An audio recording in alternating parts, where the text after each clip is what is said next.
Good afternoon. My name is Finnegan Clockey, and today I'm presenting on a comparison of the ideal and personal leadership styles in high school boys, focusing on the topic of leadership. Let's just move right into what is leadership. It is defined in many different ways, but according to Bass and Stogel, the definition of it depends on the process by which it is focusing on. The reason that leadership is important is because it's present in many different areas, from families, school, politics, etc. And due to this prevalence in being present in every organization in our world, this is why it's important to study it, as you must be able to recognize it and better understand it. Moving to the literature review. While it's hard to give a specific definition for leadership, there have been several theories made about types of leadership. The first of this being the great man theory. In 1840, Thomas Carlyle first codified the great man theory, or trait theory, which says that great men are born, not made. Carlyle went so far as to say that not only are they born, but they are created by God for the purpose of leading others.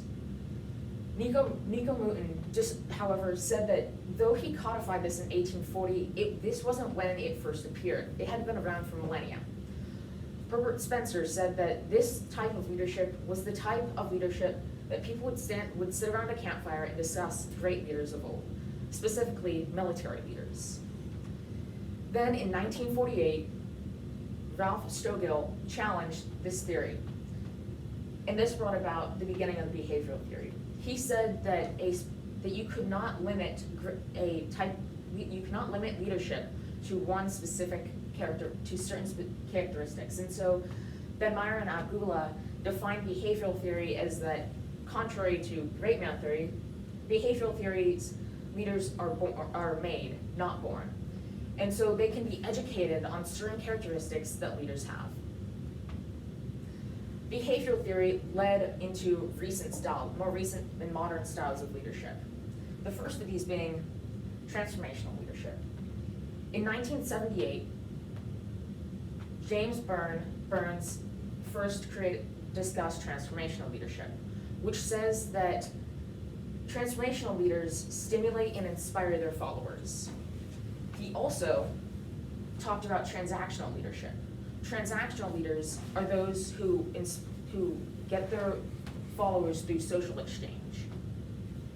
And finally, the third type of leadership I will be discussing from recent styles is laissez-faire leadership.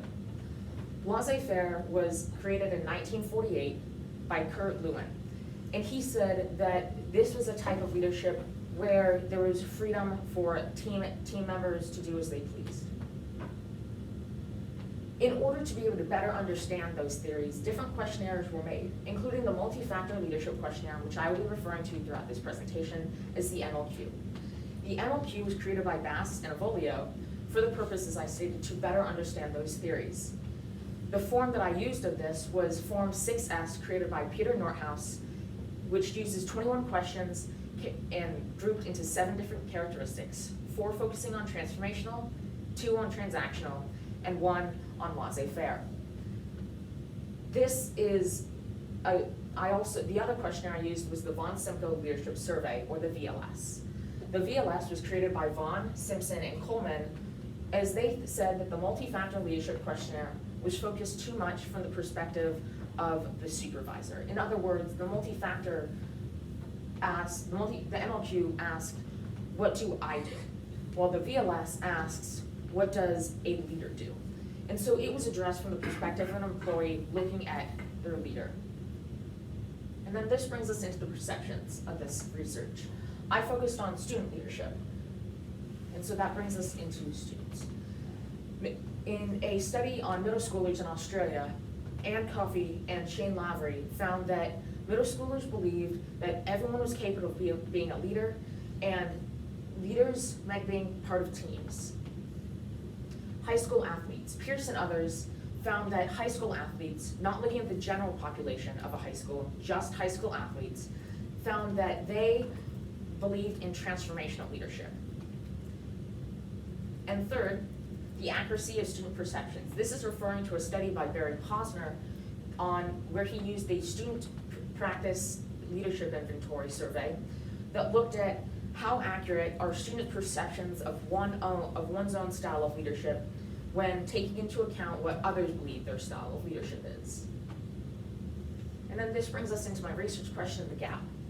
The gap that I discovered was that there had been little to no research done on the ideal style versus the personal style and how correlated they are. In other words, looking at the ideal style of leadership, or what do people believe is the best style of leadership compared to their own style? How close are they? So are they unequal, not related, or are they equal and related? So my research question is, to what extent are the ideal style of leadership in high school boys, how correlated are they to the personal style? One of the two methods I considered was a survey. A survey would provide more responses but less details versus an interview, which provide less responses but more details. I decided to go with a survey as, due to the limited time frame that I had, I needed to gather as many responses as I could. I decided to go with the MLQ.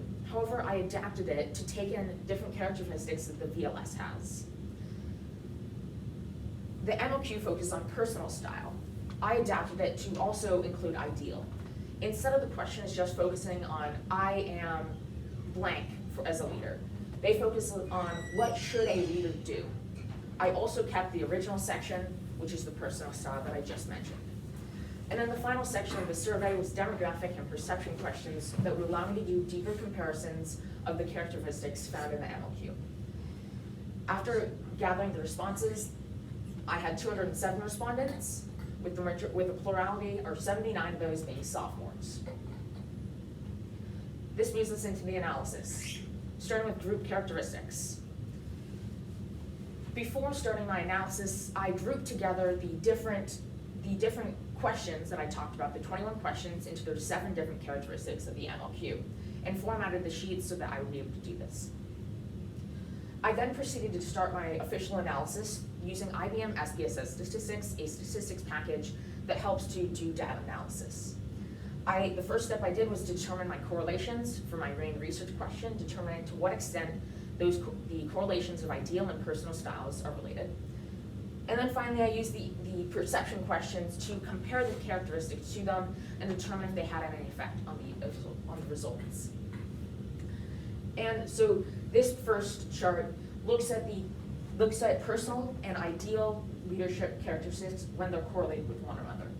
The closer the coefficient value is to 1, the stronger the correlation, and the closer the significance value to 0, the greater significance it has. So as you can see, this is a strong correlation. This next graph here is the means of ideal and personal leadership characteristics. And so what this is, those are all the means of the different characteristics that were used here, with ideal being blue and red being personal. This next graph, it's belief in leadership capabilities versus introversion and extroversion, with blue being yes and red being no, of would you call yourself a leader? And so as you can see, extroverts are far more likely to call themselves leaders. This next graph is the same as this one, except using having an official leadership role. And as you can see, those who have an official leadership role are more likely to call themselves leaders. This next chart here, would you call yourself a leader? Yes and no, and then the difference between those two. The mean of the characteristics that I had earlier, I took it here and separated it into those who called themselves leaders and those who did not. And then I subtracted the no mean values from the yes to get this column on the far right.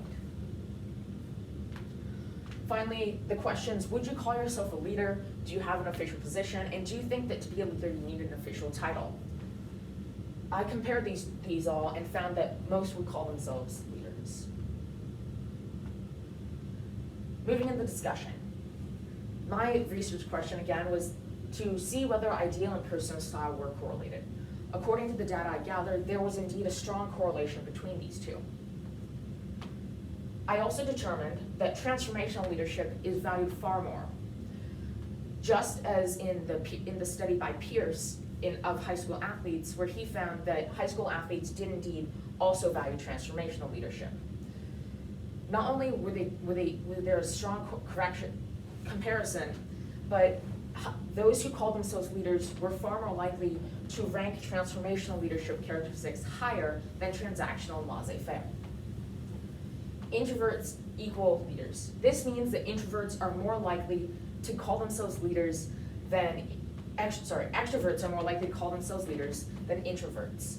According to a study by Tom Hinckley at Liberty University, he found that when taking into account introversion and extroversion, there was not a great difference between their leadership capabilities. And so a potential conclusion that you can take from this is that rather than extroverts being better leaders, it is that in fact, they are simply a different way of looking at themselves to determine these results. And so everyone can be a leader does not necessarily mean that everyone is a leader. Though most people believe that everyone has the capability to be a leader, not everyone believes that they can be. And so this just shows a disconnection between the ideal and what people currently are at. Limitations. The structure of my questionnaire placed ideal style before personal style. However, this may have had an impact on the correlations in the results that I gathered. Instead, in further research, you could place personal style before ideal style to see if it had an impact on the correlational values.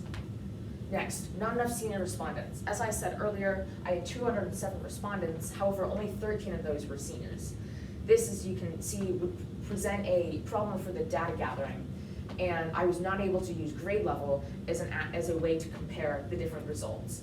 And so in future research, it would have to be worked upon to gather more senior responses so that you can have an accurate representation of a high school population. And finally, IBM SPSS statistics. This was a complex program and took a while to understand, and I was only able to learn the basics of it. And so by better understanding it, I would be able to do more research of the data that I currently gathered and in future research. Conclusions. As I mentioned earlier, expanding the research. One more potential way to do this would be to bring in more perception questions. Due to the length of my questionnaire, I was not able to place all the perception questions that I want into it, and so several of these were cut out. By doing more research, I would be able to analyze those questions with the data. Research findings. As I said earlier, the purpose of this research was to look at the extent that ideal and personal styles are correlated. I found that they were indeed strongly correlated. And finally, the research purpose or goal was to allow high schoolers, specifically high school boys, to better understand what type of leadership that their peers follow, are more likely to follow and listen to than others. And as I said, transformational leadership was valued far, far higher than others. And so by leaders learning how to be better transformational leaders, they will become better student leaders overall. So thank you for listening, and this has been a comparison of ideal and personal leadership styles in high school boys. Awesome. Do you have a bibliography slide? I do not. You should probably add one for your final presentation. You were at 13 minutes, so.